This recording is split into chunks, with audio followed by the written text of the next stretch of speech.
Empezaremos, ¿ya? Sí, ya podemos empezar. Ok. Bien, jóvenes, iniciamos nuestra clase teórica que me han encargado sobre el género Pseudomonas. Vamos a revisar este género siempre y cuando, teniendo en cuenta, ¿no?, las patologías que nos puede conllevar este género de Pseudomonas, ¿no? Actualmente estamos pasando nosotros una pandemia, la pandemia del coronavirus, ¿no?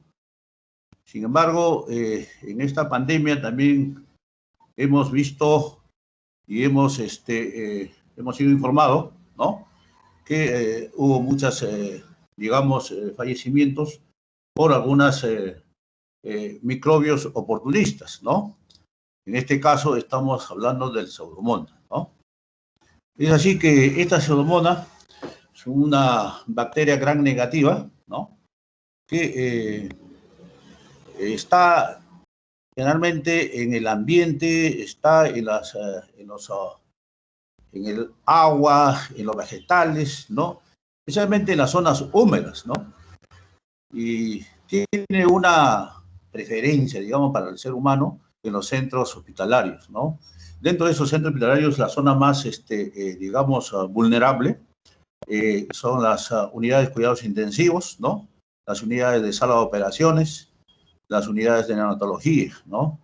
De tal suerte que hay una relación de por qué estudiamos nosotros este género de Pseudomonas, ¿no? Y nos complica, ¿por qué nos complica la vida en la evaluación y el tratamiento de nuestros pacientes, ¿no? Porque también son altamente resistentes a nuestros antibióticos, ¿no? De tal suerte que el hospital de ATE de emergencia en esta pandemia ha tenido algunos fallecidos, ¿no?, justamente por una infecciones intrahospitalarias producida por este Pseudomonas aeruginosa, ¿no? Entonces, esa es la razón por la que nosotros estamos revisando este tema, ¿no?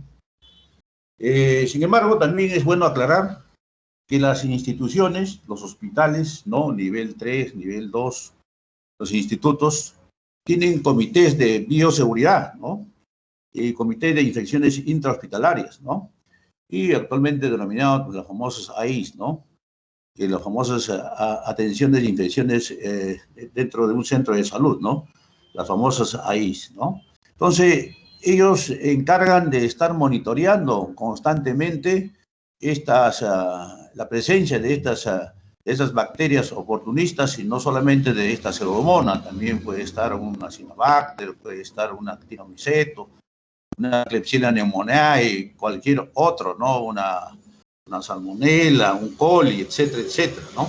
Entonces, este comité se encarga justamente de estar monitoreando constantemente estos lugares del hospital, ¿no? Usualmente toman muestra, ¿no?, de los equipos, ¿no?, inertes, ¿no?, de la palma de los, del recurso humano que está laborando dentro de esa área. Y esa muestra, ese mapa microbiológico sirva justamente para poder actuar precozmente, ¿no? En los tiempos, varios hospitales han tenido que cerrar justamente por la presencia de esta bacteria, ¿no?, como es el Hospital Hipólito Unanue, ¿no? Una vez que cerró también el área de neonatología del Hospital de Vitarte y también el Hospital de Carrión, ¿no? Entonces, siempre la presencia va a hacer que las infecciones intrahospitalarias pueden ser bastante serias, por lo tanto, se cierra justamente para poder esterilizar, para poder desinfectar, ¿no? Y para evitar esto, justamente este comité de la AIS, ¿no?, es la que se encarga, ¿no?, de estar realizando constantemente este monitoreo. Y también tiene algunos indicadores, ¿no?, de incidencia y prevalencia que va a favorecer justamente el buen control de estas bacterias oportunistas, ¿no? Generalmente van a estar relacionados, ¿no?, con los equipos, ¿no?, del ventilador mecánico, ¿no?, las heridas, ¿no? Algunas cateterizaciones, el uso de un catéter vesical, etc. Entonces, eso tiene mucha relación justamente con estas infecciones por la pseudomonas. Entonces, de tal manera, esto es muy importante que ustedes conozcan también la parte de lo que corresponde a la microbiología, ¿no? Hecha esta introducción, obviamente vamos a pasar nosotros a ver un poco también de la historia, ¿no? Cómo se viene evolucionando la pseudomonas, ¿no? Cuando se le conoce o por primera vez se le va dando este nombre, ¿no? Fue el profesor Migula, ¿no? En Alemania, que describe primeramente las células con órganos polares, ¿no? Eso probablemente se está refiriendo, ¿no? al flagelo que corresponde, ¿no? También lo denominó como un tipo de esporas, ¿no? Que más adelante van a ser los famosos gránulos retráctiles de la materia de reserva, ¿no? En el año 1872, obviamente, este investigador, Schwetter, no acuña el término de aeruginosa, ¿no? Una de las pseudomonas, una de las especies más agresivas para el ser humano, ¿no? Esto haciendo una alusión a los colores de la bacteria, ¿no? Ojo, ¿no?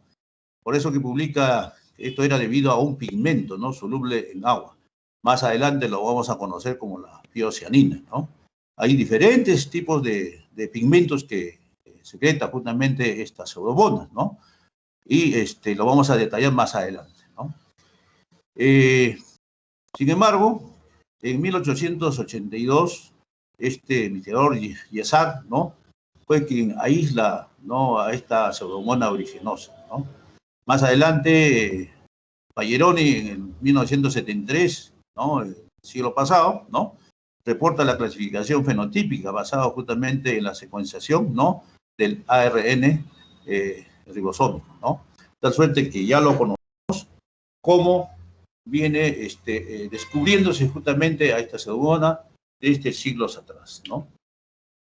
De acuerdo a su taxonomía, la pseudomonas está en el orden justamente de las pseudomonades, ¿no? Una clase de la gama Proteobacteria, pertenecen a la familia justamente de las Pseudomonadaceae. El género, ¿no? El género justamente es la que el día de hoy nos ha tocado desarrollar, ¿no?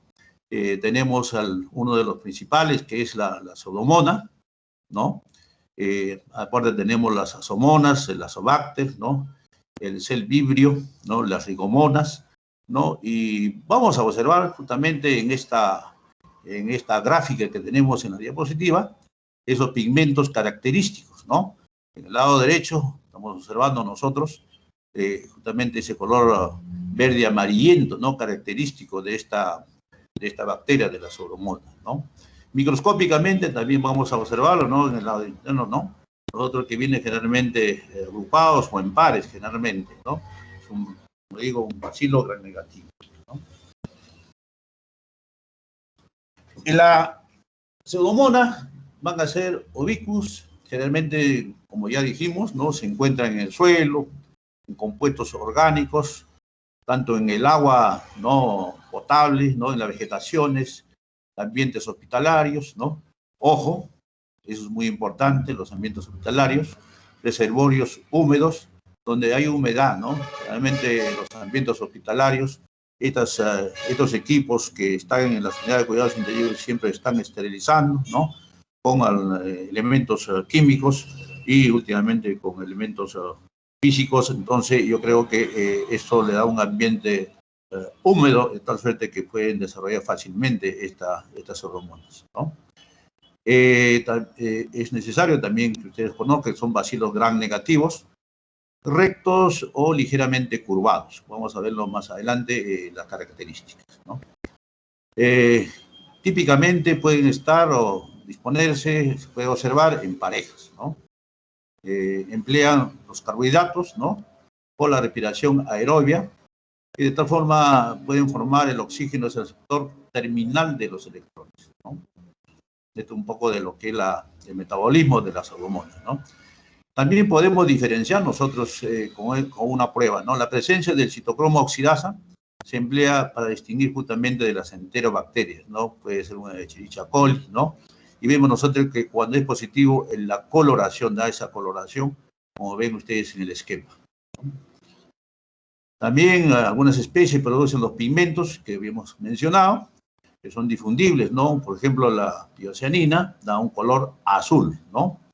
El más característico, la tioverdina, es un verde amarillento, ¿no? Y también hay otro pigmento, la piorubina, que da un color rojizo, ¿no? Entonces, esto es característico de este género, ¿no? De las pseudomonas, ¿no? Un poco más de la morfología de la pseudomona aeruginosa que nos compete como patógeno para el ser humano, ¿no? Es un patógeno oportunista, persiste en el medio, es muy persistente, ¿no? Es capaz de soportar ambientes muy agresivos. También tiene la forma de bastón. El tamaño de esta pseudomona es de 0.5 a 1 micras por 1.5 a 5 micras de largo, ¿no? Cuenta con un flagelo polar, es muy importante, ¿no? Ese flagelo polar le va a servir para el movimiento, para la motilidad de esta bacteria, ¿no? De la pseudomona aeruginosa.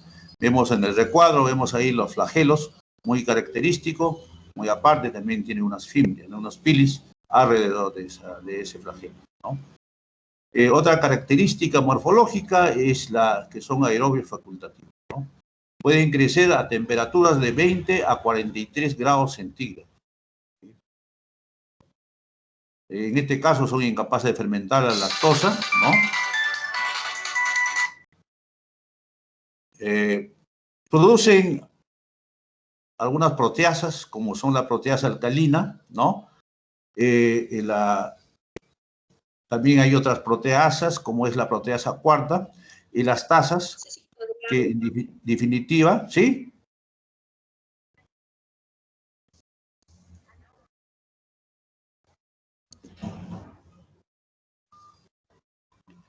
Ya, también retomando, son las proteasas también producen las elastasas, ¿no?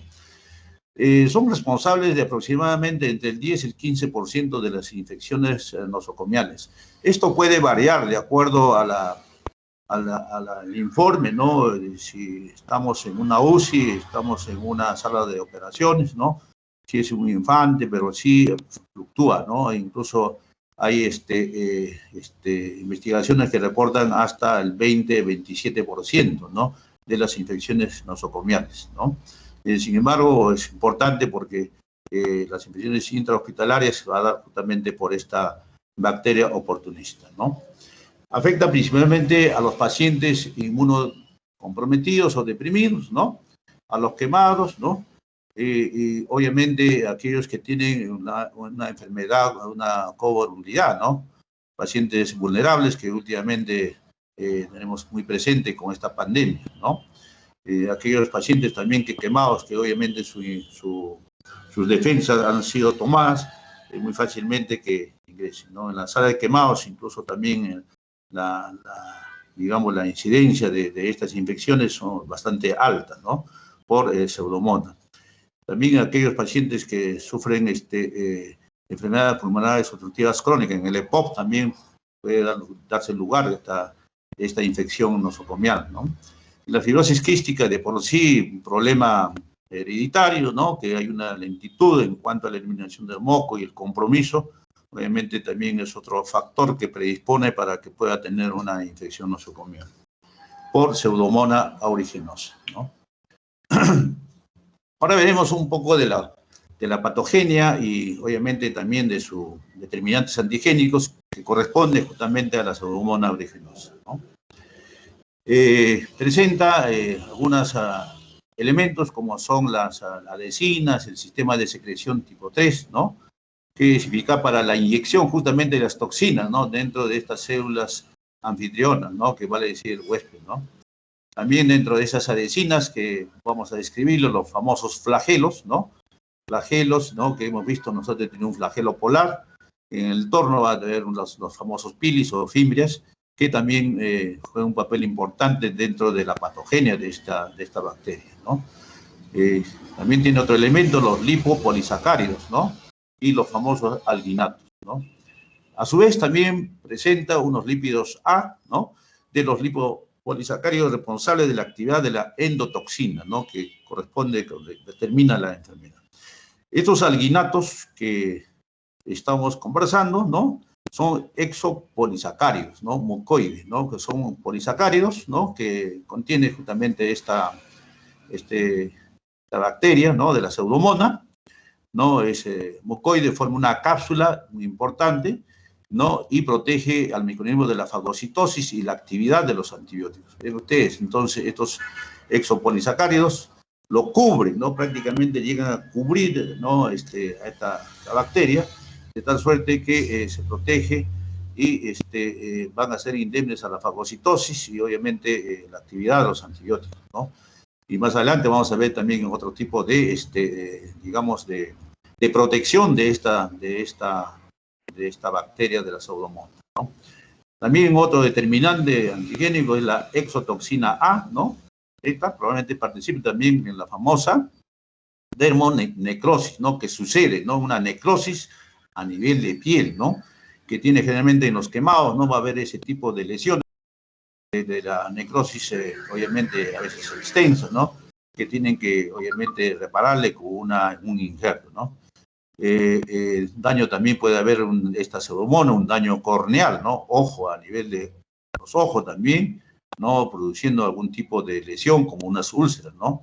También puede dar lugar a niveles de piel, a nivel tisular, ¿no? Entonces, vean ustedes que digamos, esta pseudomonas tiene estos elementos, estos determinantes antigénicos que fácilmente pueden dañar incluso a personas normales, ¿no? Que obviamente no tienen ninguna forma ¿no? de una comorbilidad, ¿no? Sin embargo, estos pacientes son los que responden mejor definitivamente, ¿no? Y a veces tenemos que mencionar que aquellos que tienen una enfermedad de fondo pueden obviamente hacer cuadros más severos y obviamente fallecer, ¿no? En este esquema, veamos nosotros, nos podemos visualizar, ¿no? Cómo está esta pseudomonas, ¿no? Con un flagelo polar, ¿no? En el entorno vamos a encontrar nosotros el famoso pili, las fimbres, ¿no? También encontramos nosotros el famoso alginato, ¿no? Un determinante, ¿no? Obviamente que antigénico, ¿no? Como también las famosas proteasas, ¿no? Las elastasas, que dan lugar a que puedan ingresar al huésped del anfitrión, ¿no? También tenemos fosfolipasas, ¿no? Y famosa exotoxina A, ¿no? Dentro de esto, obviamente, esto vamos a nosotros diferenciar más adelante también, ¿no? La famosa exo-O, exo-S, exo-T y la exo-Y, que juegan un papel importante en la invasión de esta pseudomonas, ¿no? Para poder identificarlo también tenemos algunas pruebas bioquímicas de esta pseudomonas, ¿no?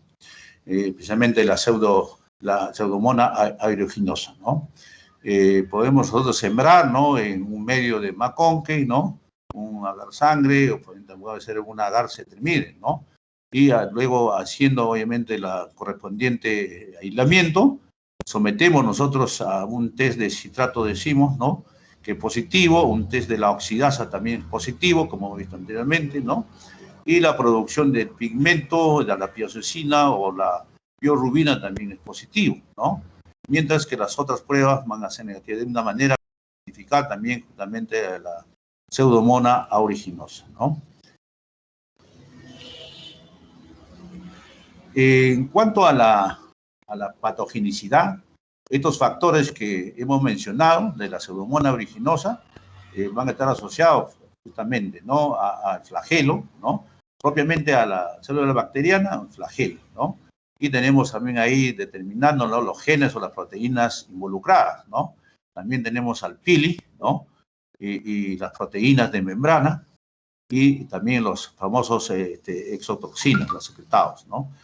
Mientras que los factores asociados a la formación de una biopelícula, ¿no? Famosos biofilm, ¿no? Que también tienen que ver, ¿no? Porque van a ver ustedes que esta segunda también tiene esa característica, ¿no? vamos a ver los famosos efectores, ¿no? Efectores del T2, el T3, el T5, ¿no? Los famosos pigmentos, ¿no? Que la proteína, en todo caso, el gen es la piocianina, y los efectores, ¿no? Del quercetin, ¿no? Esto en cuanto a justamente a estos determinantes antigénicos, ¿no? El flagelo también es una proteína, ¿no? Que podemos dividirlo en una flagelo flidae, ¿no? De la Pseudomonas aeruginosa, se adhiere básicamente a la mucosa respiratoria. De esa manera, este flagelo hace que se pegue, se adhiera, ¿no? Fuertemente a la mucosa respiratoria, a las células epiteliales de la mucosa respiratoria, ¿no? También existe otra proteína, el flagelar el FLI-C, ¿no? Que desencadena, tiene la función de desencadenar la secreción de los péptidos antimicrobianos por el sistema inmune, ¿no? Mira la función que hace dentro de toda esa patogenicidad de estos elementos de la pseudomonas, ¿no? El pili del tipo 4 confiere capacidad de mayor adherencia, ¿no? Se adhiere, ayuda a mayor adherencia, ¿no? Y cuando hablamos del alginato, que es un polímero, ¿no? Obviamente que es una biopelícula, como un mecanismo de evasión, ¿no? Básicamente a los anticuerpos y a la fagocitosis, ¿no? Una manera de protegerse justamente al sistema de defensa del ser humano, ¿no? También en la secreción de toxinas, ¿no? Vamos a encontrar 5 sistemas de secreción, ¿no? Del 1 al 5. El que nos interesa es el tipo 3, el T3, es el principal mecanismo de patogenicidad para el ser humano, ¿no?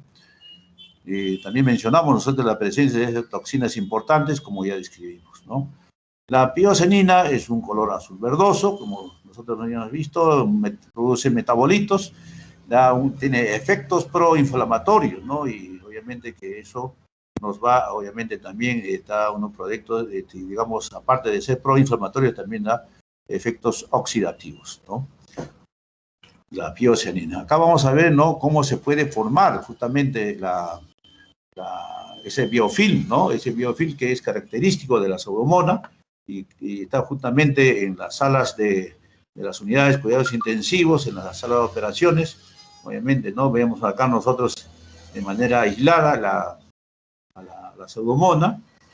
Obviamente se va a adherir justamente con la flagelo, con los piles, se adhiere justamente a la célula epitelial y va formándose un cúmulo, ¿no? Y obviamente va a haber un biofilm iniciado en plano, terminando formándose el biofilm maduro o estructurado, mira, como con una protección, ¿no? Y esto, obviamente, gracias aquí justamente a estos determinantes, ¿no? Como se llaman los polisacáridos que hemos mencionado, ¿no? El alginato, las lectinas, las lectinasas, ¿no? La DNA extracelular y las fimbrias que dan lugar a la formación de este biofilm, ¿no? Entonces, vean ustedes cómo digamos, de esos cambios que puede suceder en esta pseudomonas para, obviamente, agredir al epitelio del aparato respiratorio, ¿no? Más adelante su reproducción, obviamente, ya comprometer a través de sus exotoxinas, ¿no? También en este recuadro vamos a ver nosotros el mecanismo de resistencia por la Pseudomonas aeruginosa. Mencionábamos al inicio que era un dolor de cabeza cuando teníamos una infección intrahospitalaria, porque era de temer, ¿no? Un paciente inmunocomprometido, una enfermedad de fondo, ¿no? Y además tener una serie de resistencias. Miren ustedes, mira, cómo puede tener resistencia antimicrobiana para los carbapenes, ¿no? En este caso el imipenem, el meropenem, las quinolonas, ¿no? Todas las ciprofloxacinos, ¿no? Las amicasinas, ¿no? Las aminoglucósidos, ¿no? Básicamente el mecanismo es la hipermeabilidad de la membrana externa, ¿no? Lo que habíamos mencionado, ¿no? Igualmente tiene una resistencia antimicrobiana de beta-lactámico, ¿no? También los fluoroquinolonas y los aminoglucósidos a través del mecanismo de las bombas de flujo, ¿no? Además también las penicilinas, que obviamente tipo antipseudomonas, también con el mecanismo de los beta-lactamasas, va a producirse justamente la resistencia bacteriana, ¿no? Y así vamos a ver también acá los otros aminoglucósidos y otros fluoroquinolonas, ¿no? También el mecanismo para producir la resistencia bacteriana, la modificación de blanco de antimicrobianas, ¿no? Muy astutos son estas bacterias de las pseudomonas, ¿no? También puede haber otro mecanismo, ¿no? El mecanismo de la transferencia horizontal, ¿no?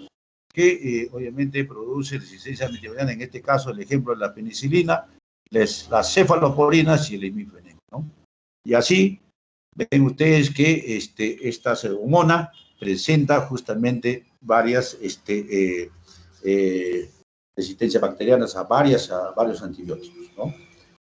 Sin embargo, también tenemos que ver nosotros la parte epidemiológica, ¿no? Tienen unos requerimientos nutricionales mínimos, o sea, que pueden crecer, como digo, muy fácilmente en un maconque, en un cetremida, en un agar sangre, ¿no? Pero lo característico de la epidemiología son resistencia a muchos antibióticos y desinfectantes, como hemos visto ustedes, ¿no? En la anterior lámina han visto que una serie de antibióticos son resistentes, ¿no? Entonces, en el tratamiento generalmente se tiene que buscar asociaciones, ¿no? Y obviamente para poder vencer a esta pseudomonas aeruginosa, ¿no? En relación al cuadro clínico, ¿no? Vamos a tener nosotros presente infecciones pulmonares, definitivamente, ¿no? Que es una de las más características, ¿no? De esta pseudomonas aeruginosa, ¿no? Primero, va a haber una colonización asintomática, puede producirse también una traqueobronquitis benigna, hasta una neumonía necrotizante grave. Vean ustedes, una necrosis puede producir dentro del pulmón, ¿no? Son, como digo, si este paciente es un inmunodeprimido, es un quemado, le da una pseudomona, imagínense la agresividad de estos determinantes antigénicos y tranquilamente puede llegar al fallecimiento de estos pacientes, ¿no? Entonces, con esta pseudomona que nos puede producir neumonías graves, muy graves, ¿no? Producto de necrosis a nivel de la estructura del parénquima pulmonar, ¿no? Demasiado grave, ¿no? También presenta colonización en pacientes con fibrosis quística, enfermedades pulmonares crónicas y neutropénicos, como lo habíamos mencionado, ¿no? Aquellos pacientes que producen el famoso EPOC, ¿no? Tanto tosiendo, ¿no? La fibrosis pulmonar, los pacientes que tienen fibrosis quística, ¿no? Como dijimos, es un problema ya hereditario que generalmente se complica, ¿no? Con neumonías, ¿no? Y aquellos pacientes inmunocomprometidos como son los neutropénicos, ¿no? Aquellos pacientes que reciben antineoplásicos, ¿no? Esto tranquilamente pueden colonizarse, ¿no? Estos pacientes y son consecuentemente comprometer su salud de estos pacientes, ¿no? También pueden dar lugar a infecciones cutáneas primarias, ¿no? Generalmente en infecciones de los quemados, ¿no? Que hay que cuidar muy en cuenta, ¿no? Y justamente la sala de quemados de todas las instituciones tienen mucho cuidado con la esterilización, con la asepsia, ¿no? ¿Por qué? Porque puede entrar una pseudomona, puede entrar no solamente otro germen también oportunista, dando lugar a una complicación de este paciente quemado, ¿no? Y hablábamos también de la acción de termonecrótica que puede darse lugar, ¿no? Haciendo fasciitis necrotizante en estos quemados, ¿no? Dando lugar a que la cirugía plástica intervenga para poder reparar, hacer un injerto, ¿no? También esta pseudomona aeruginosa nos puede dar lugar a una foliculitis, ¿no? Obviamente, ¿por qué nos puede dar, no? Uno puede estar en un contacto en unas aguas contaminadas, ¿no? Y luego nos presenta justamente el eritema, ¿no? De la foliculitis, ¿no? El enrojecimiento de todos los folículos pilosos, ¿no? En tal lugar acá nos da esto, como ven ustedes, en este paciente inmunocompetente, ¿no? Que da lugar a esta foliculitis también, ¿no? No solamente, ¿verdad? Este cuadro clínico, sino también, perdón,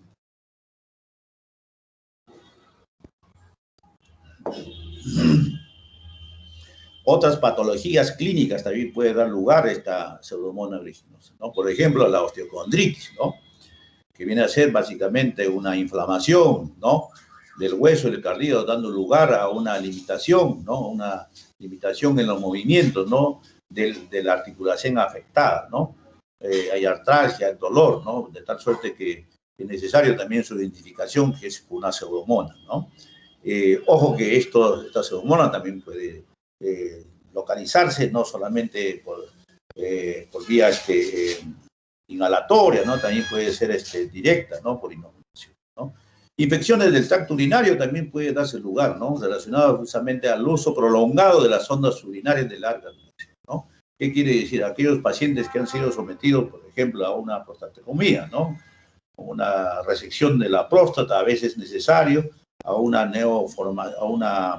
a un problema cancerígeno de la próstata, entonces, o de la vejiga, es necesario colocarle a unas sondas, ¿no? Urinarias, ¿no? Para que sea evacuado. Sin embargo, estos pacientes por larga duración, y ustedes han visto dentro de los determinantes endogénicos en la patogenicidad de esta pseudomonas, cómo pueden formar estas biopelículas, ¿no? Estos biofilms, justamente en estas ondas y también en la célula del huésped, ¿no? Tal suerte que también nos escapa, entonces puede dar lugar a infecciones del tracto urinario, ¿no? Infecciones también del oído, ¿no? Puede dar otitis externa por pseudomonas aeruginosa, ¿no? Generalmente asociado, ¿no? A aquellos personas que acuden a hacer natación, ¿no? En las piscinas, generalmente que a veces no están garantizadas, no están cloradas, ¿no? Entonces no hay un tipo un recambio de las aguas del día que usan estas piscinas, puede dar lugar a estas otitis externas, ¿no? También puede dar lugar obviamente, si no se trata adecuadamente de estas otitis externas, puede dar lugar a una otitis media crónica, consecuencia justamente de la otitis externa, ¿no? Asimismo, estas pseudomonas, especialmente las aeruginosas, nos puede dar lugar a infecciones oculares, ¿no? Vale decir, posterior a un traumatismo inicial en la córnea y obviamente exposición por esta pseudomonas aeruginosa por un agua contaminada, ¿no? Dando lugar a las úlceras corneales. Esto definitivamente va a dar lugar a ¿qué? A problemas visuales, ¿no? Va a haber deformación, ¿no? Obviamente no va a haber las formas correctamente de esta persona, pero eso sucede justamente cuando no hay un cuidado, ¿no? En el uso de las aguas contaminadas, ¿no? A veces muy sueltos, a veces uno usa un agua que no está garantizado, ¿no? Ahora hablamos de agua dura y agua blanda, ¿no? Entonces, usualmente esas aguas a veces duras están contaminadas, ¿no? Entonces, por lo tanto, es necesario cada vez que utilicemos el agua para los ojos, usar agua garantizada, ¿no? Lo mejor que podríamos hacer es de repente usar agua hervida, enfriada, ¿no? De tal suerte, esto nos va a dar lugar a que estemos cuidando justamente de forma accidental el ingreso de la pseudomonas aeruginosa, y no solamente de la pseudomonas aeruginosa, sino otras bacterias también, ¿no? Porque las conjuntivitis pueden dar lugar también a este tipo de enfermedades, ¿no? También nos puede dar bacteriemias, ¿no? Vale decir, una invasión de esta bacteria a nivel del torrente sanguíneo, posteriormente una endocarditis, ¿no? Esto sucede por una predilección de este microorganismo por los pacientes inmunodeprimidos, básicamente, ¿no? Imagínate que encima que está comprometido su defensa, que le suceda una endocarditis, ¿no? Poco a poco. Y la virulencia inherente de la pseudomonas aeruginosa, ¿no? Esto es ya una complicación, aparte de su inmunodepresión, ¿no? Inmunológica, también va a haber la agresión por esta pseudomonas aeruginosa. Obviamente, mayor compromiso, agravamiento del cuadro de este paciente, ¿no? También puede dar lugar a otras infecciones, ¿no? En otros aparatos, ¿no? Por ejemplo, a nivel del aparato digestivo. También puede dar lugar en el sistema nervioso central y en el sistema musculoesquelético, ¿no? Lo más prevalente es lo que hemos descrito en la parte clínica, que cómo se puede comportar justamente esta pseudomonas aeruginosa, ¿no? ¿Cómo hacemos nosotros el diagnóstico por laboratorio, ¿no?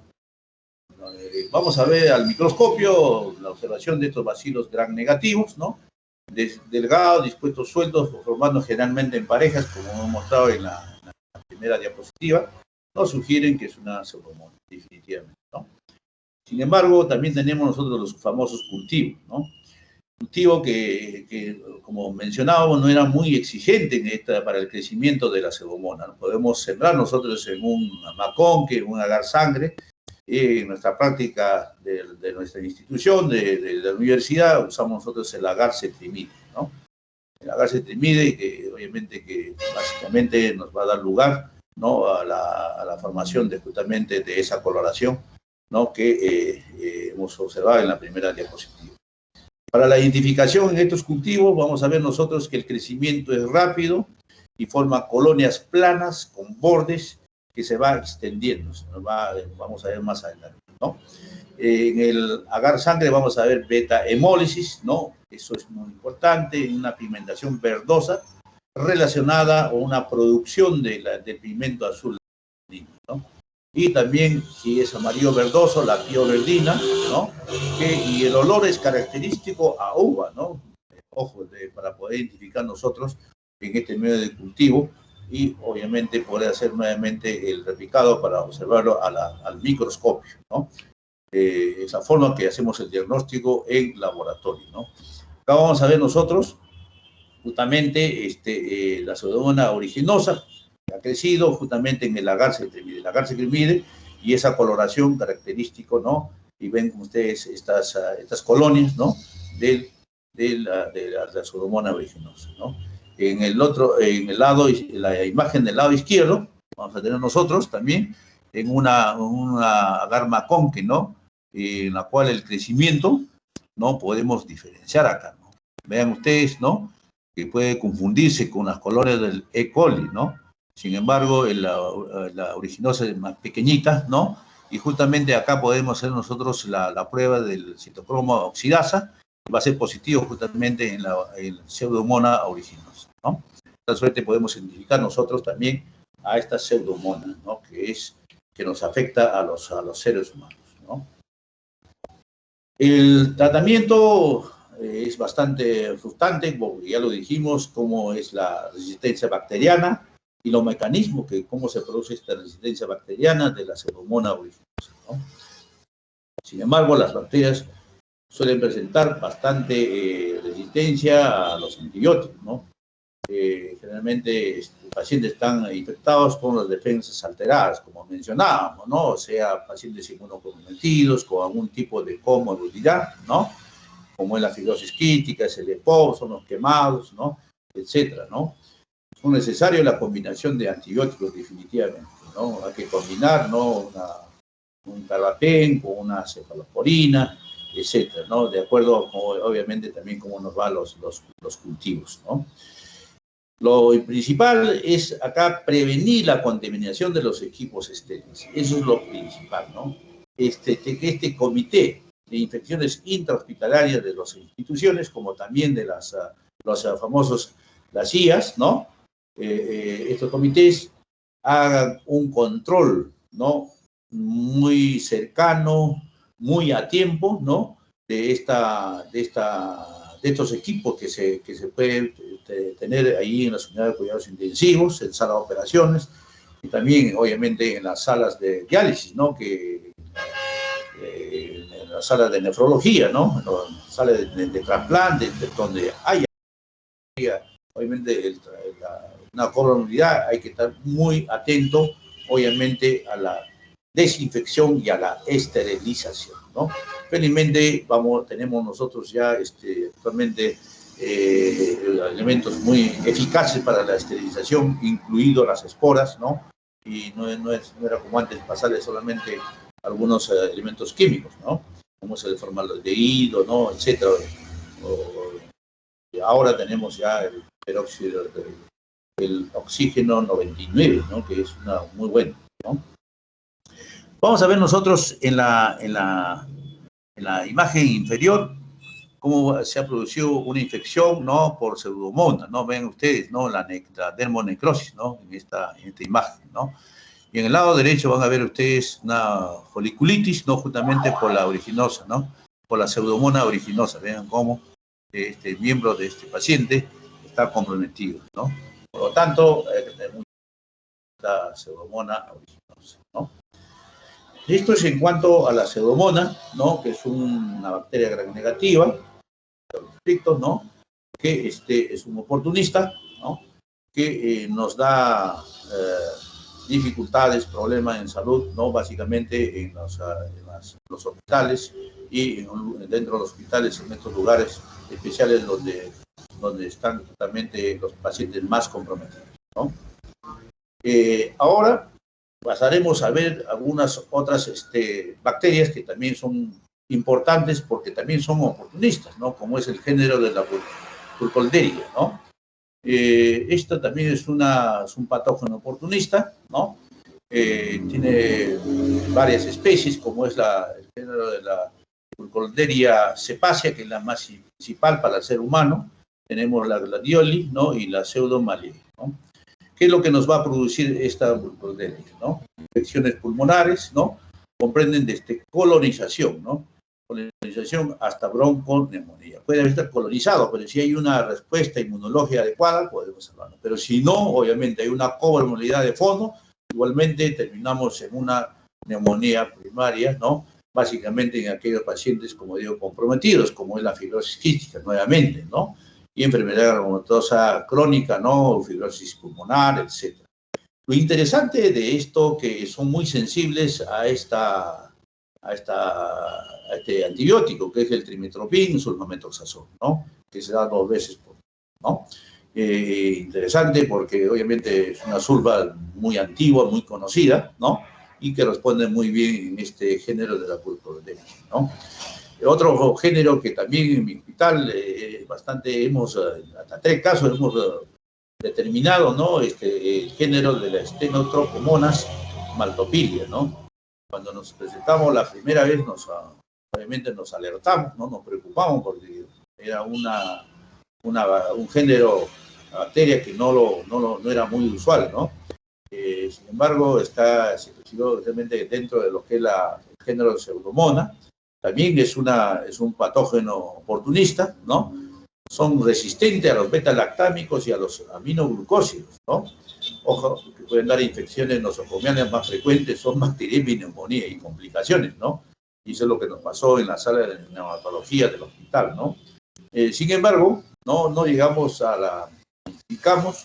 administramos el trimetoprim, ¿no? Y la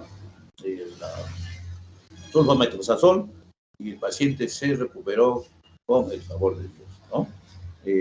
Lo menciono porque es un caso que lo teníamos nosotros en mi hospital. También otro patógeno oportunista, y ya no, yo creo que también de un grado mayor, es también el género de la moraxella, ¿no? El género de la moraxella, ¿no? La catarralis, también es una bacteria importante, ¿no? ¿Por qué? Porque está descrito dentro de las principales bacterias, ¿no? Después del Streptococcus pneumoniae y del Haemophilus influenza, la moraxella catarralis van a ver como una de las más prevalentes. En tercer lugar, de las enfermedades respiratorias, ¿no? Entonces, por lo tanto, es necesario también que ustedes lo conozcan a este género, a esta bacteria de la moraxella. ¿A quién pertenece esta moraxella? Obviamente a las Pseudomonas, ¿no? A esta orden, a la familia Pseudomonaceae, ¿no? Y esta familia que es la Moraxellae, ¿no? Y dentro de ellos está el género Moraxella, ¿no? Y dentro de ellos lo que nos interesa es el Moraxella catarralis, ¿no? Que es el más característico de todos ellos. Tenemos también la Moraxella lacunata, el bovis, ¿no? El olacensis, ¿no? Y el penilipuríbica, ¿no? Sin embargo, lo que nos vamos a ahondar va a ser sobre el catarralis, ¿no? Que nos interesa porque nos da patología y está considerado dentro de el tercer patógeno importante en el ser humano del aparato respiratorio, ¿no? Dentro de eso también hemos visto nosotros el famoso Acinetobacter, ¿no? Vamos a pasar acá, Acinetobacter, bien. Ya, volvemos. Ya, luego volvemos. El Moraxella catarralis, ¿no? Fue descubierto a finales del siglo XIX, ¿no? Ha sido objeto de cambios en su nomenclatura y clasificación taxonómica. Usualmente el cambio sucede cuando se descubrió el genoma, ¿no? Cuando se descubre el genoma, se hace una reestructuración de la clasificación, ¿no? Y últimamente ya conocemos el genoma de muchas bacterias, ¿no? Hasta el genoma humano, ¿no? De suerte que se hace una reclasificación, ¿no? Sin embargo, actualmente dijimos nosotros que está aceptado como el tercer patógeno más importante, ¿no? En los últimos 20 años ha emergido esta bacteria como causante del tracto respiratorio superior en niños y en ancianos. Ojo, en los dos extremos de la vida del ser humano, ¿no? Da infección del tracto respiratorio inferior en adultos, especialmente en el EPOC, ¿no? Realmente en los fumadores crónicos, ¿no? Con aquellas patologías crónicas que tienen realmente la fibrosis pulmonar, ¿no? Aproximadamente el 90% de las cepas son productoras de beta-lactamasas. Miren, ya empezaron los problemas, ¿no? Tal suerte que esta moraxela se ha reorganizado en función de los resultados de los ácidos nucleicos, ¿no? Generaron moraxela catarralis, patógeno importante, ¿no? ¿Qué cosa es? Un diplococo gran negativo, es oxidasa positiva, característica justamente de esta moraxela, aerobio estricto, causa frecuente de bronquitis y neumonía, ¿no? Puede dar lugar a sinusitis y otitis, ¿no? Produce, obviamente, ya dijimos, un beta-lactamasa resistente a la penicilina, ¿no? Son muy sensibles a las cefalosporinas de segunda y tercera generación, la eritromicina, tetracyclinas y también al ácido clavulánico, ¿no? Ojo que también puede colonizar al ser humano no solamente el catarralis, también en lo que los otros, ¿no? Que es el osloensis, ¿no? Y también el non-liquefaciens, ¿no? Ambos se encuentran en la piel y mucosas de la boca y también en el génito urinario, ¿no? Ven entonces esta moraxela, ¿no? También tiene su importancia, ¿no? El diagnóstico microbiológico de esta moraxela es bien en un agar sangre y agar chocolate, ¿no? En 24 a 48 horas de incubación, ¿no? A temperatura de 37 grados. Las colonias van a ser redondas, opacas, convexas y de color gris. Es característico de la moraxela catarralis en estos medios, ¿no? Ausencia de pigmentación en agar sangre, no hemolítica. Vale decir que no producen hemólisis, ¿no? Producción de oxidasa y catalasa, como lo mencionamos, producción también del DNA-asa, ¿no? Reducción de nitratos y nitritos, ojo, hay esa característica cuando sometemos a esta reacción bioquímica, ¿no?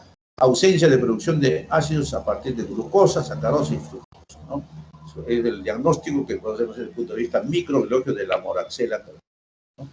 Presenta algunos factores de virulencia muy importantes para la producción de la enfermedad. Y es importante, como futuro médico, usted tiene que conocer esto, ¿no? Presentan los lipopolisacáridos, el famoso péptido glucano que tiene todas las bacterias, ¿no? Las proteínas, ¿no? De la membrana externa, las fimbrias, el pili para sus adherencias y su motilidad, famosa cápsula, que también se describe en esta moraxela, la proteína reguladora de hierro y la resistencia al complemento. Imagínense que hay resistencia a este sistema, ¿no? Dentro de la clínica de la moraxela catarralis también importante, ¿no? Puede dar lugar, ¿no? Desde otitis media, ¿no? Va a haber sinusitis, infecciones del tracto inferior en niños y también en adultos, ¿no? Exacerbaciones en pacientes con EPOC, ¿no? Que es un paciente que produce alguna enfermedad crónica, también puede haber un recrudecimiento justamente por la moraxela catarralis, ¿no? También puede dar lugar a neumonía en ancianos, ojo, ¿no? En ancianos y infecciones nosocomiales, por eso que también esta moraxela hay que tener presente, ¿no? Está produciendo también infecciones intrahospitalarias, ¿no? Sensibilidad a los antibióticos, ¿no? Son sensibles, como decíamos, a las quinolonas, cefalosporinas, aminoglucósidos, a la piperacilina, los macrólidos y la clorafenicol. Hay un arsenal de antibióticos para poder combatir justamente a esta moraxela catarralis, ¿no? Acá vemos nosotros justamente un paciente con un antecedente, ¿no? Paciente de 74 años, varón con antecedente de tuberculosis pulmonar, ¿no? Bronquítico crónico, ven ustedes una radiografía de tórax, ¿no? Una lobitis, ¿no? Superior retráctil, ¿no? Todo se ha ido para arriba y multiexcavada. Ven obviamente la zona de la excava, ¿no? Bilateral, hilios elevados por fibrosis. Se le tomó la muestra de este esputo y encontramos famosa moraxela catarralis, ¿no? Ven ustedes, hay una comunidad de fondo y vemos nosotros cómo podemos tener esta moraxela catarralis, ¿no? Obviamente compromete mayormente la enfermedad de este paciente, ¿no? Tal suerte que es bueno que ustedes también, ¿no?, conozcan a la moraxella, ¿no? Otro germen, otro microbio importante también es el famoso Acinetobacter, también otro germen oportunista, ¿no?, que también se encuentra en los centros hospitalarios, ¿no?, que podemos conseguir nosotros en las unidades de cuidados intensivos, sala de operaciones, nuevamente en las unidades, ¿no?, neonatales, etc., ¿no? Este microorganismo se encuentra en ambientes como puede ser el agua, la planta, vegetales, suelos, ojo, ¿ya? Incluso en la microbiota normal de la piel humana, ¿no?, que puede estar presente, ¿no? La especie más importante es el Acinetobacter baumannii, ¿no? Es el más importante. No es ubicuo, no se observa con frecuencia en la naturaleza, mira, ¿no? Esta bacteria coloniza e infecta a los pacientes hospitalizados en estado crítico, mira, ¿ves? Como una predicción por pacientes que están en ventilador mecánico, ¿no? Son frecuentes, da brotes de infecciones intrahospitalarias, como ya mencionamos. Tiene una capacidad de adherencia y persistencia en equipos biomédicos, teclados, cortinas, teléfonos, ¿no?, etcétera. Entonces, por eso que la desinfección y la esterilización en estas áreas de cuidados intensivos y donde están los pacientes críticos debe ser altísima, altísima, ¿no? Obviamente que también son resistentes a la desinfección intermedio-bajo, o sea, usar un medio cuaternario no le hace nada, básicamente, ¿no? Tiene la capacidad de desarrollar resistencia también a los antibióticos, este Acinetobacter, ¿no? Entonces, esto es importante ustedes que conozcan, ¿no? Ojo, son cocobacilos gram negativos, oxidasa negativos, ¿no? ¿Ya? Aerobios estrictos, saprofitos oblicuos en entornos hospitalarios, ojo, ¿no?, en el hospital y también en la naturaleza, en las superficies húmedas, como en los equipos de terapia respiratoria, ¿no?, en las famosas, en las canaladuras, ¿no?, en esos corrugados que se emplea, ahí también está metido el Acinetobacter, ¿no? Este Acinetobacter, obviamente, puede dividirse, ¿no?, en dos grupos, ¿no? Unos que oxidan, ¿no?, la glucosa, que es el Acinetobacter baumannii, que es el más frecuente, nos interesa, como también los que no oxidan la glucosa, ¿no?, como es el Acinetobacter iguophis y el Acinetobacter hemolyticus, ¿no? Son patógenos oportunistas. Acuérdense que están, ¿dónde están? Superficies húmedas, ¿no? ¿Y dónde están eso? En los corrugados, en los equipos de las UCIs, ¿no? Produce infecciones, obviamente, respiratorias, ¿no?, urinarias, ¿no?, heridas, ¿no? Y, obviamente, son resistentes a los antibióticos, incluidos los carbapénicos, ¿no?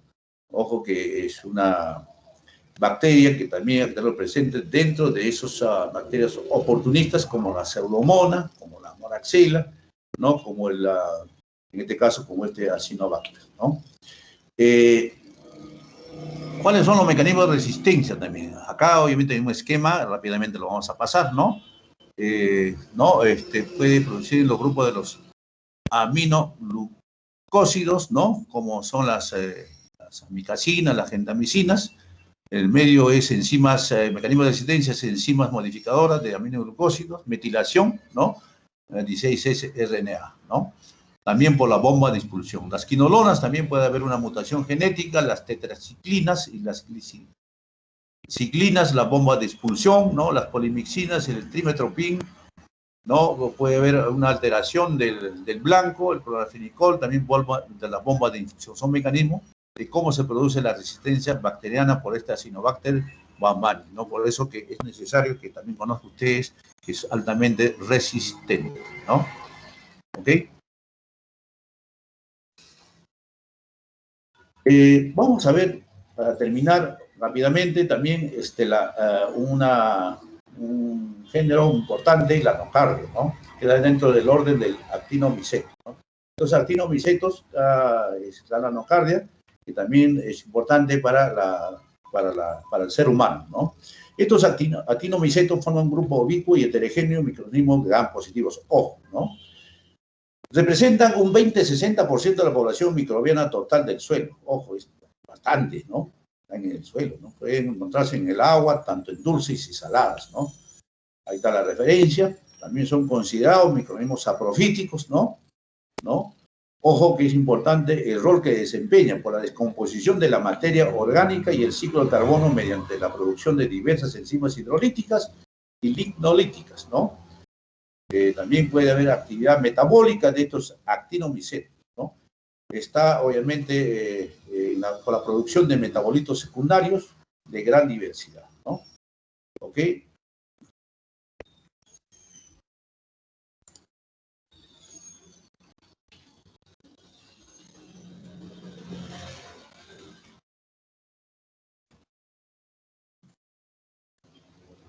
Delegada, ¿me escuchas? Delegada.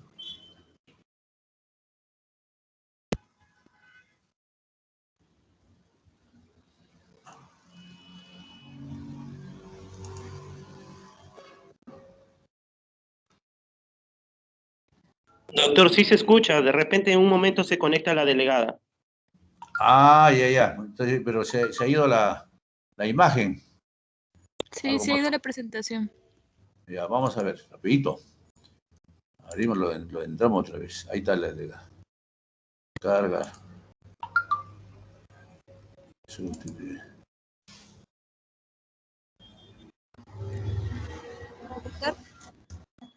Ahí está. Ahí está. Parece que se me había lajeado la computadora. Ya, luego de la parte superior derecha, sí, doctor. Sí me había, ya. Se ha ido entonces nuestra delegada, ¿no? ¿Ya? Doctor, ¿me escucha? Le habla Keili. Sí, ya ahorita escucho, ahí te escucho. Ya nos falta unas pocas láminas, ¿ya? Ya. A terminar ya, estábamos en actinomiceto, ¿no? Básicamente vamos a ver las características de los actinomicetos, ¿no? Ya, para su crecimiento en el suelo hay factores que van a ser condicionantes, ¿no? Por ejemplo, es el pH, la humedad, la textura y el contenido de la materia orgánica, ¿no? Esto estamos hablando del actinomiceto en general, ¿no? Son aerobios estrictos, gram positivos, y ojo, son filamentosas y ramificadas, ¿no?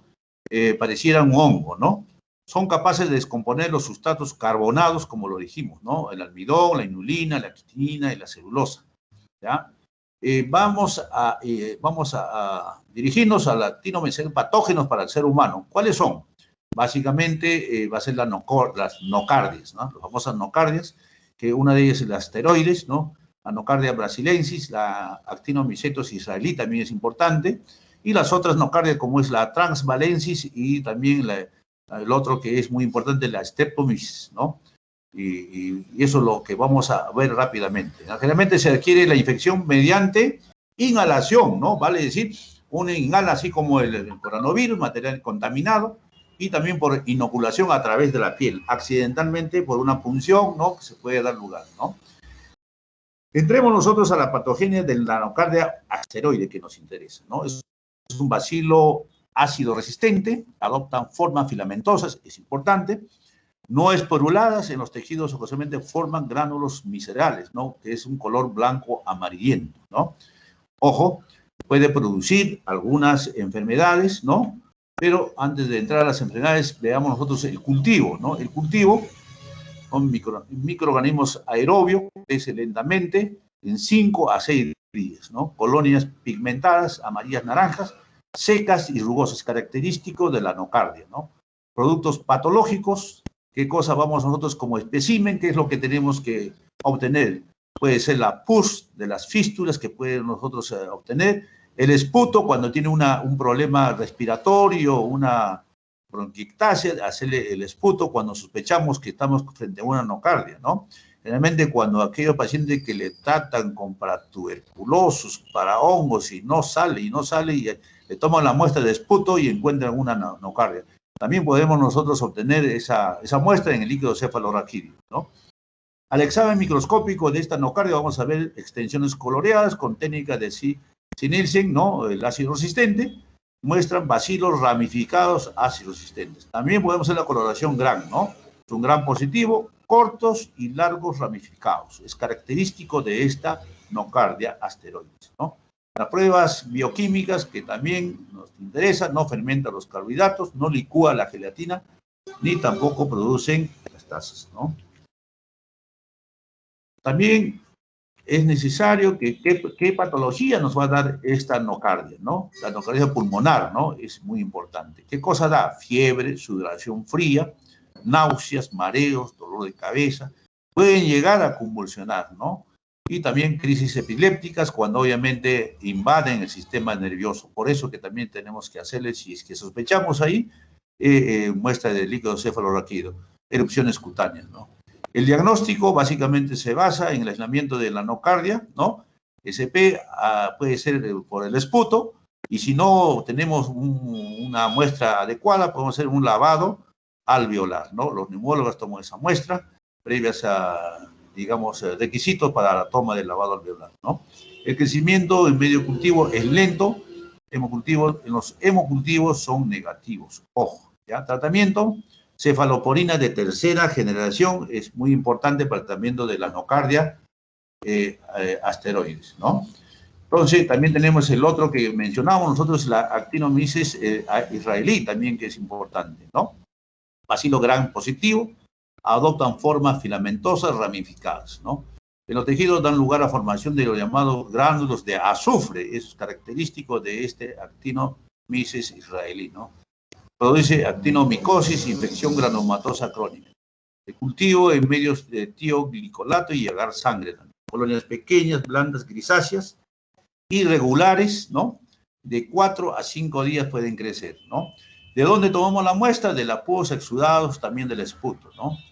El examen microscópico a la tinción gram, vamos a ver nosotros el famoso observar bacilos, ¿no? Ramificados gram positivos, ¿no? En las pruebas, ¿no? Digamos de bioquímicas, no licúa la gelatina, hay reducción de nitratos a nitritos, ¿no?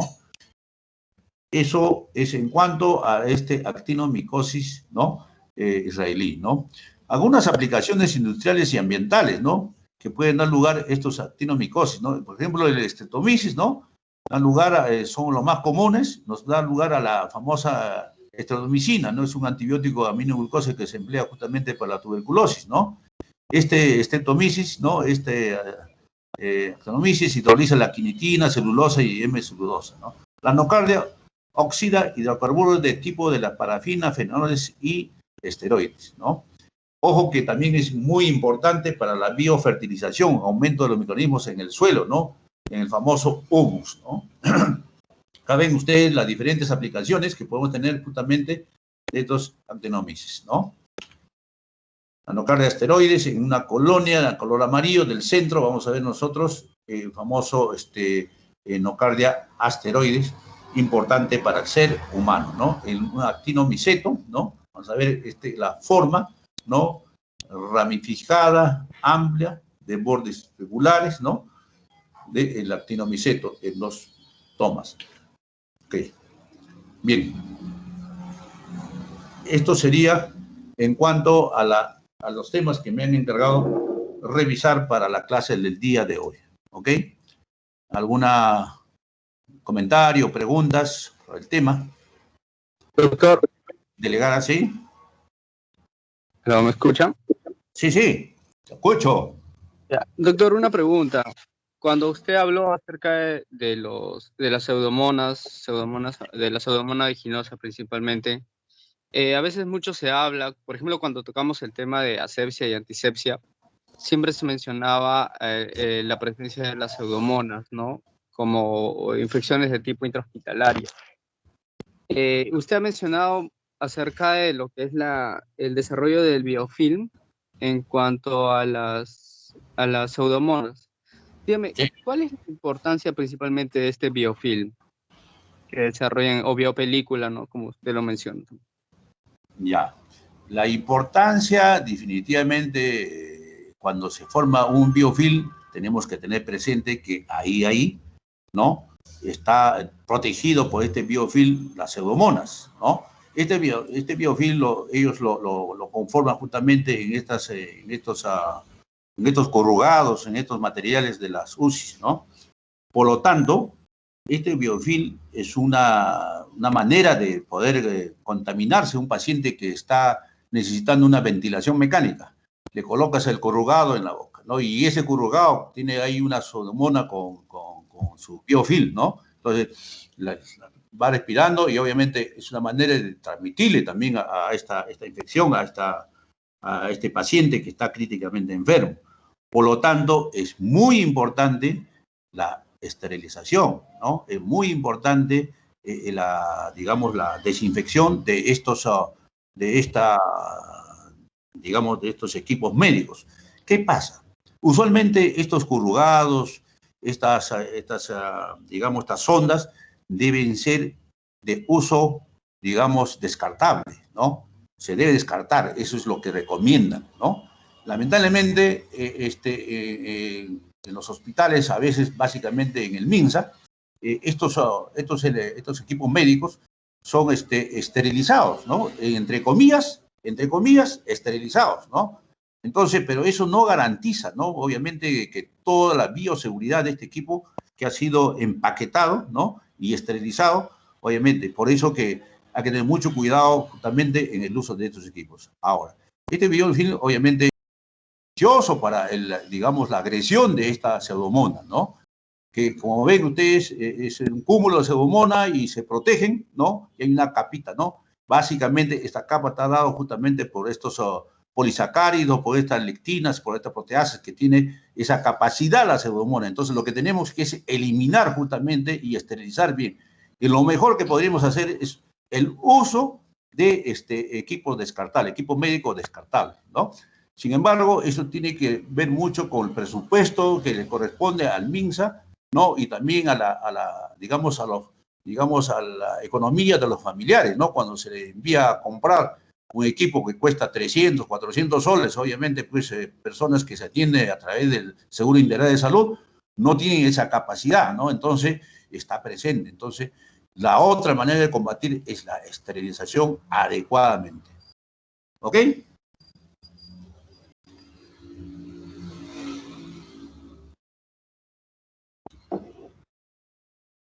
Bien, Kelly, son la una.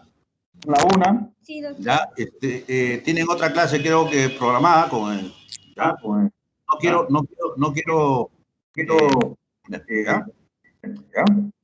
Sí, doctor. Más bien, no se olvide de descargar la asistencia. Ya. Okay. Agradezco, sí, voy a cerrar, los alumnos, todos hasta la siguiente oportunidad y la práctica empieza. Doctor, Buenas tardes. doctor, no se olvide de descargar la asistencia antes de que cierre la reunión. Correcto, estoy descargando. Ah, ya, listo. Si puede me lo pasa por WhatsApp o si no al correo del doctor Leiva. Correcto, delegado. Listo, Sí. doctor. Ya, listo, gracias.